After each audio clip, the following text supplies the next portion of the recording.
What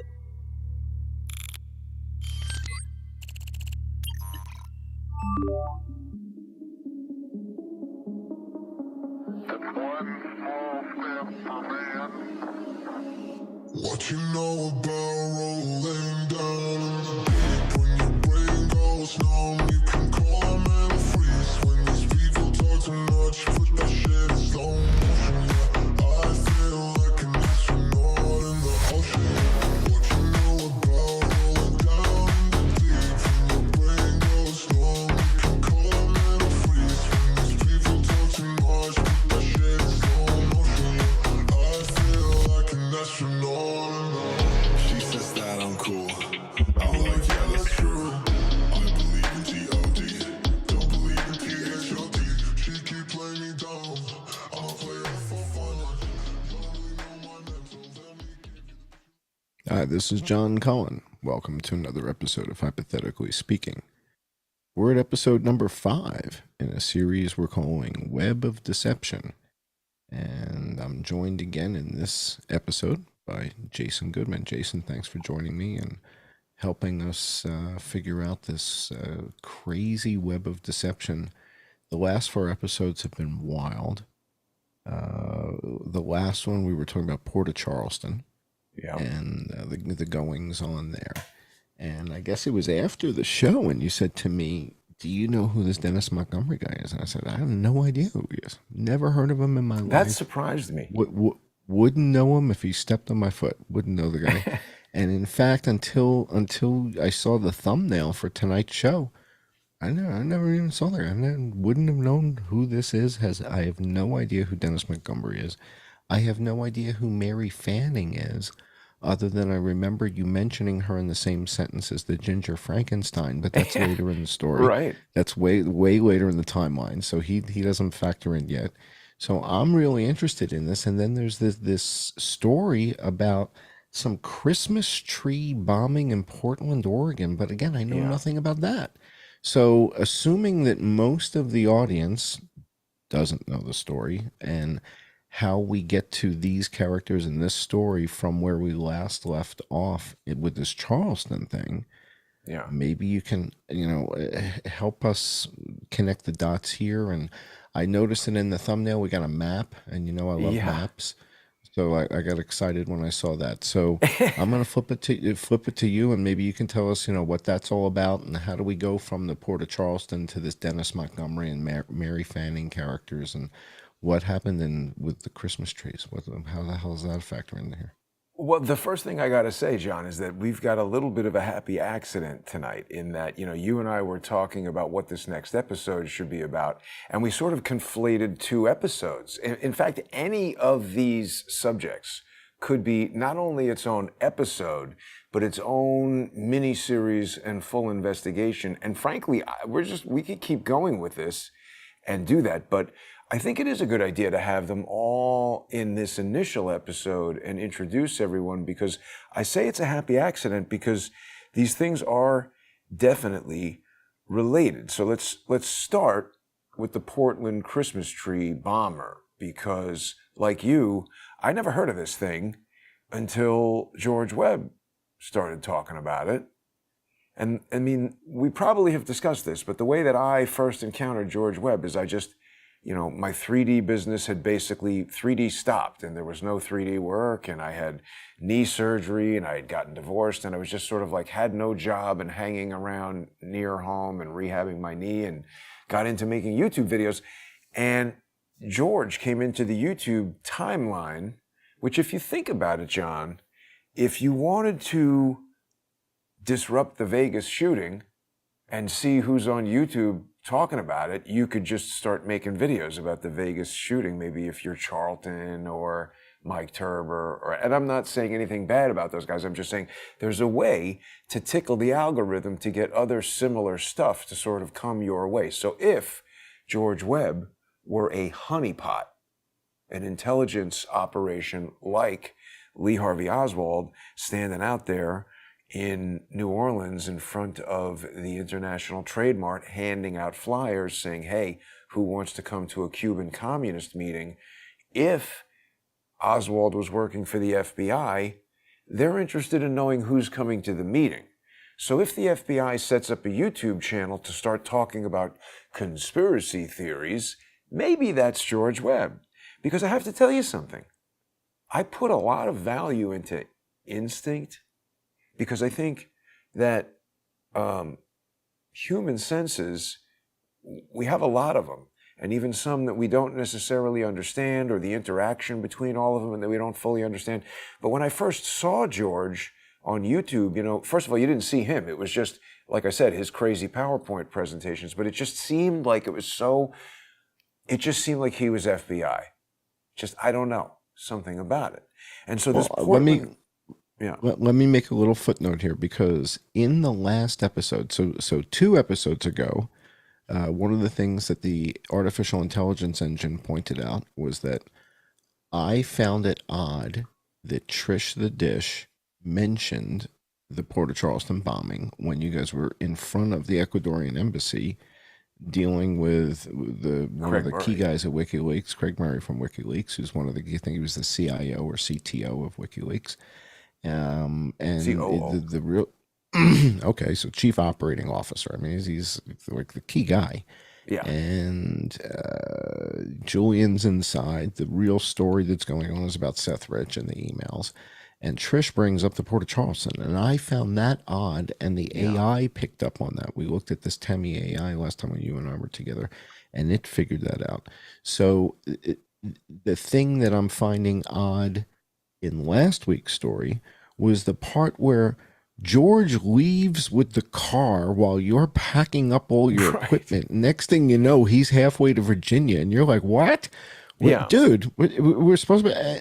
And then you show me he's out drinking, or like with Robert David Steele. Well, at lunch. They were at lunch. Yeah. And so how many times did George go to lunch and not have a drink? Right. Yeah. No, okay. I didn't see that. He probably would have beer. How many former CIA guys have I had lunch with? I don't know. None. Yeah. I'm a former software guy, just like George. He worked at McAfee, he worked at here, worked at... I don't know anybody from the CIA. I'm not having lunch with CIA guys. Yeah. Why is George?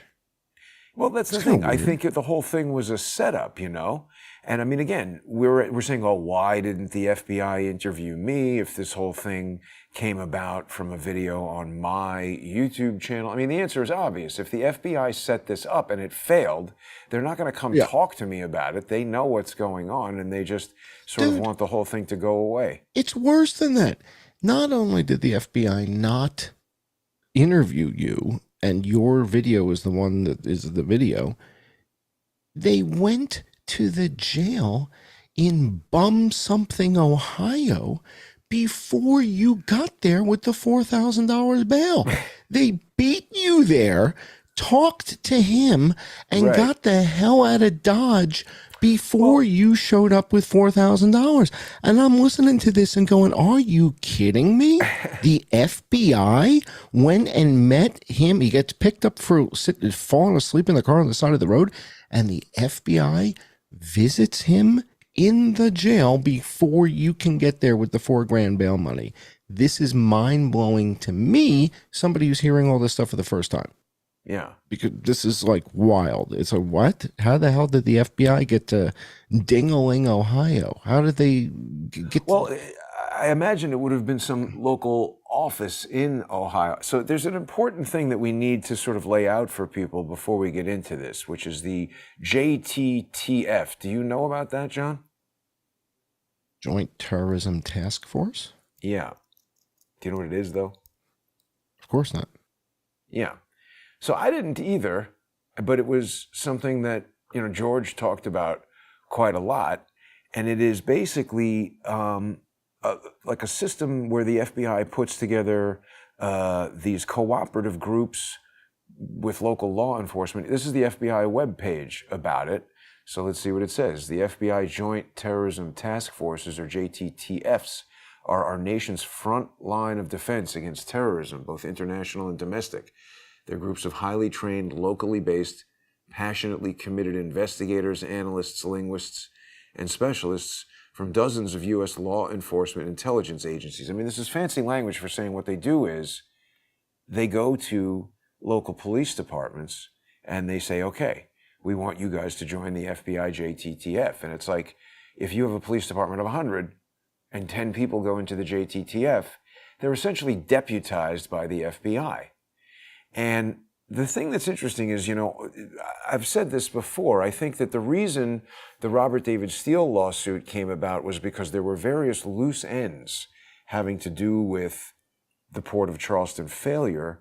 And they weren't just trying to get money from me, because it's just not that easy to do. It takes years. I don't have that much money. But we're not that far into the story. You never met Robert David Steele. And next thing you know, George is having lunch with the guy, right? You Right. heard of him because of Alex Jones, right? But that was it. You haven't met him yet. So the part where he's suing you, that's way down the road. But I'm just saying that right? I think that is being done. A lot of people see these lawsuits and they think people are just trying to get money from people or be jerks or whatever. No, I think they had a very specific purpose when this failed. Initially, the idea was get Jason arrested for calling up and saying there's a dirty bomb, then get him in court with Valerie Capron or whoever, just hammer his ass, put him in jail for 20 years or something, and then say, you know what, we can't have idiots doing news shows out of their living rooms. We need journalist licenses and we need disinformation governance and get these people off the internet. That's what I think was supposed to happen. And then when it failed, they started suing me. And I believe George's brother and this lawfare crew are here to keep trying to cover up these loose ends. But every time they do something, it's just an explosion of loose ends. So now there's like 20 lawsuits. And well, so people are catching on that this is all interconnected, in that really Dennis Montgomery didn't come into the story at this point in the timeline for me, but because he is connected to Mary Fanning, and Mary Fanning came in.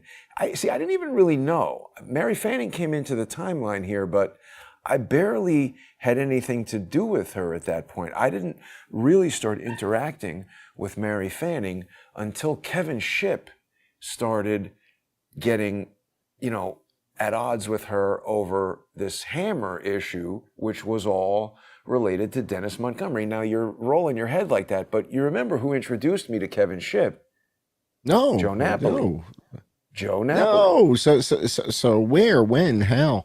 So we went from Port of Charleston. So the last we were talking in episode 4, you get kind of left behind. He heads down. He's having lunch with Robert David Steele. Yeah. The whole Port of Charleston thing kind of explodes.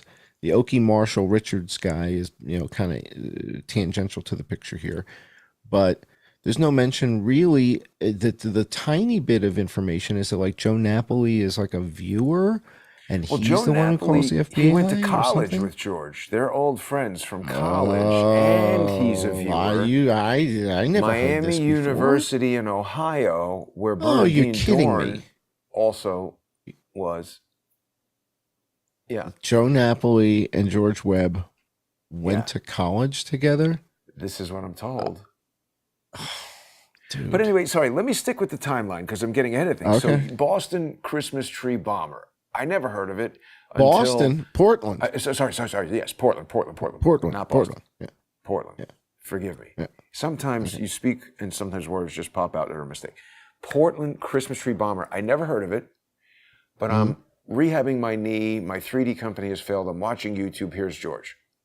And George is talking about all this FBI stuff that I've never heard about, JTTF. And he's saying that he was living in Portland and there was this whole thing where there's some public park Christmas tree lighting, and there's a guy who was accused of he's gonna set off a car bomb there, and he's arrested by the FBI. So here's Oregon resident convicted in plot to bomb Christmas tree lighting ceremony. This is from January 2013.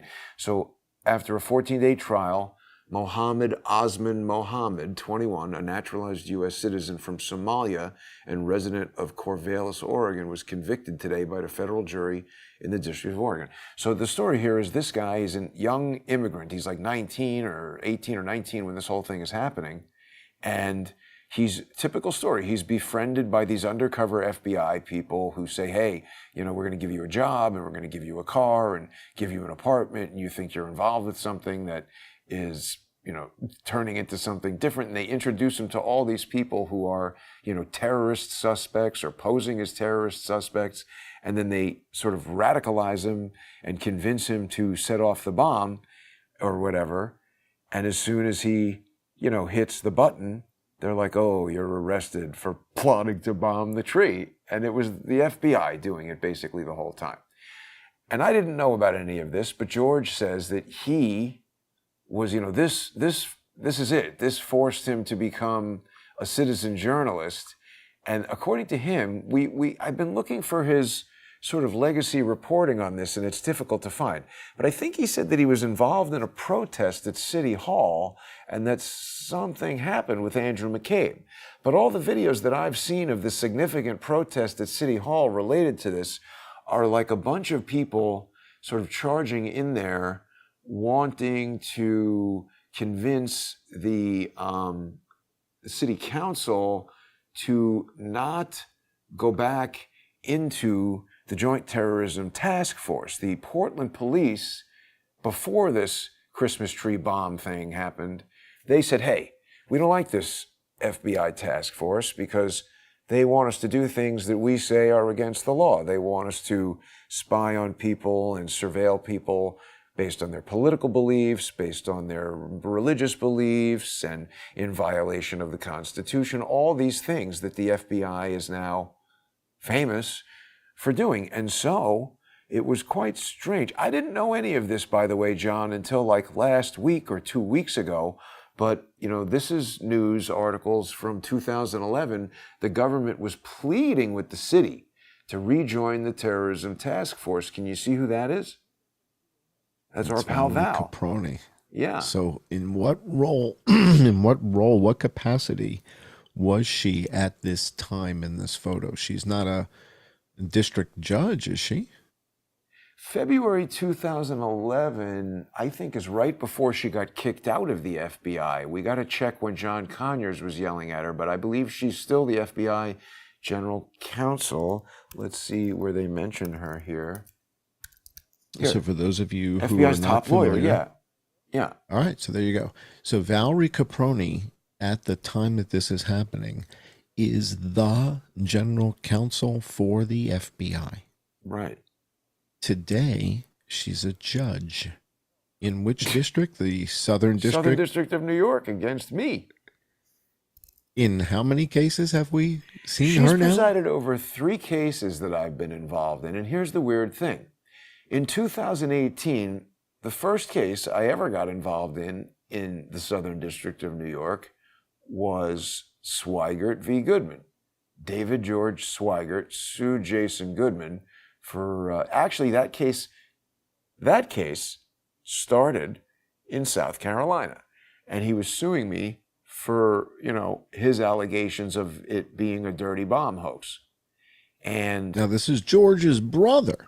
George's brother wasn't staying in your apartment. No, never met. So how is he even like, it's like, dude, you weren't invited to Thanksgiving dinner. Why are you complaining about the pie? Well, and also they claim to not talk to each other and not be involved, but I'm saying this is a pretty standard deflection tactic. They say, oh, these two people hate each other or they're famously enemies, but they're actually working together. But why? But in other words, my mom is asking, why would George's brother give a hoot? What the hell's going on here? Why is he suing Jason? He's not the one. Right. Well, that's so the thing. All his lawsuits get kicked out because he doesn't have standing for this, and he doesn't have a cognizable claim for that, or a claim upon which relief can be granted for this other thing, because he doesn't care about winning the lawsuit. He just wants to jam me up with crap to write back to. Why is the general counsel from the FBI in Portland, Oregon? Because some guy was going to blow up a tree lighting ceremony. What the hell's she doing? It seems like a little podunky she's thing there for after. the head. Okay, let me. Okay, we can't say why. We would need Valerie Caproni to tell us why, but shall I speculate?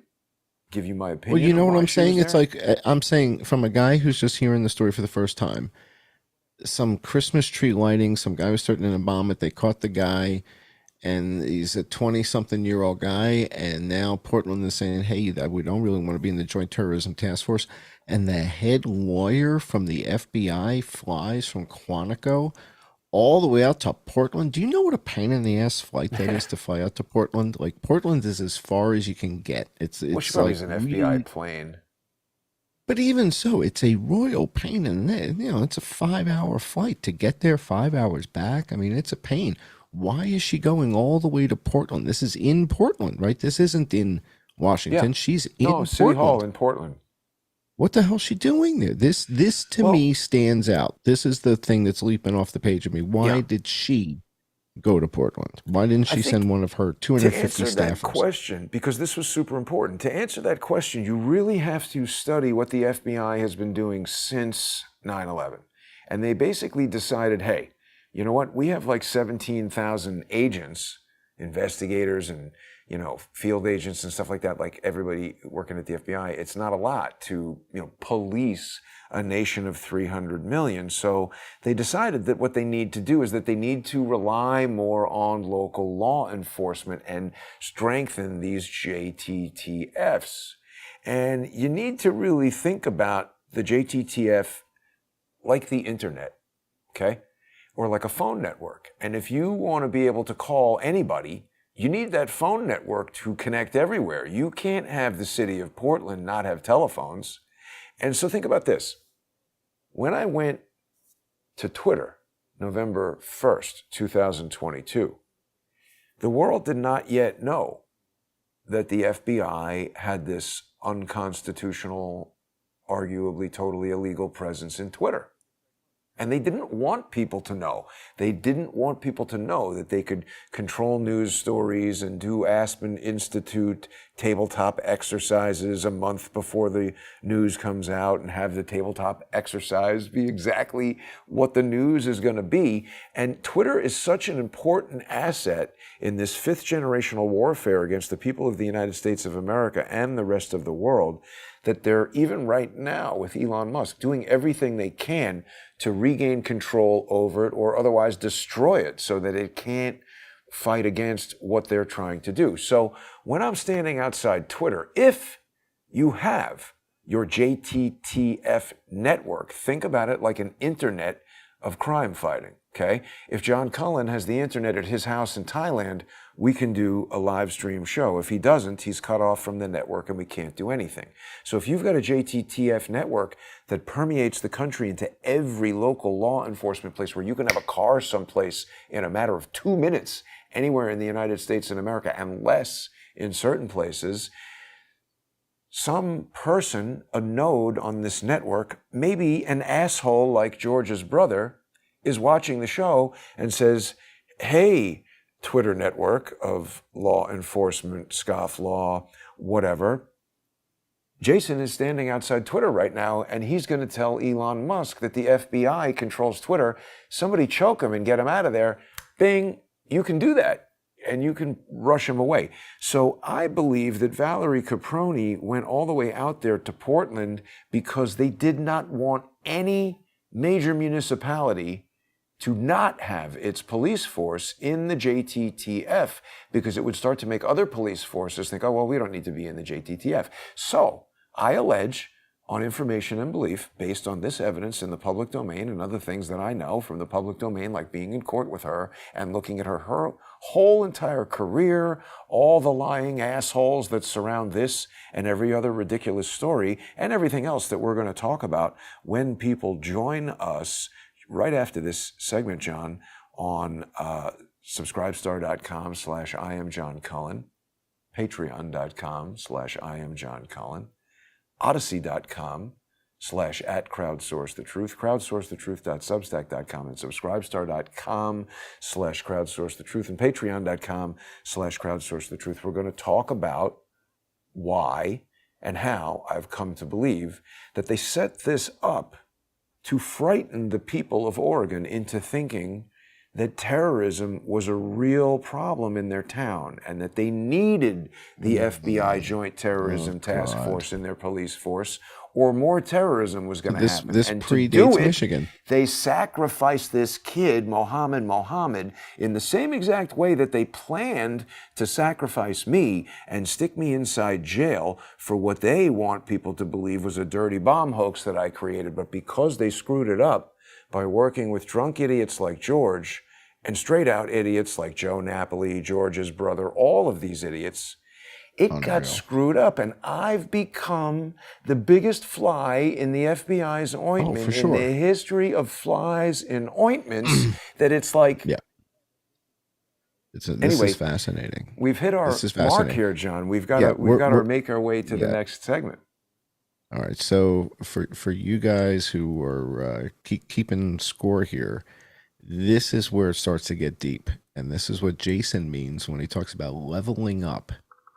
And so the term the Super Mario Brothers came into play here, right? So now we start to level up. Now we've got the head of the FBI's legal counsel. This is the general counsel of the FBI at the time. Valerie Capron coincidentally ends up being the judge in 3 of these cases that Jason...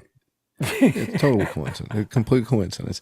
But the fact that she's involved in this important one, this is where we start getting to this dark level of what's going on in the justice system and the connection between the justice system and the FBI and Twitter. And it's wild. So please join us. Join us at Odyssey if you can. If you're not a patron of Jason's, please support Jason. If you guys are supporting me and not Jason, what the hell's wrong with you? You have to support Jason. He's going through hell with this. It's pretty obvious. And if you're supporting Jason and not me, clearly something's wrong with you, because I'm a mess. So you need to help me out. All right, everybody. We'll see you over at Patreon and Subscribestar and Odyssey and all that other stuff real soon. Thanks for joining. I'm John Cullen. Take us out, Jason, if you would.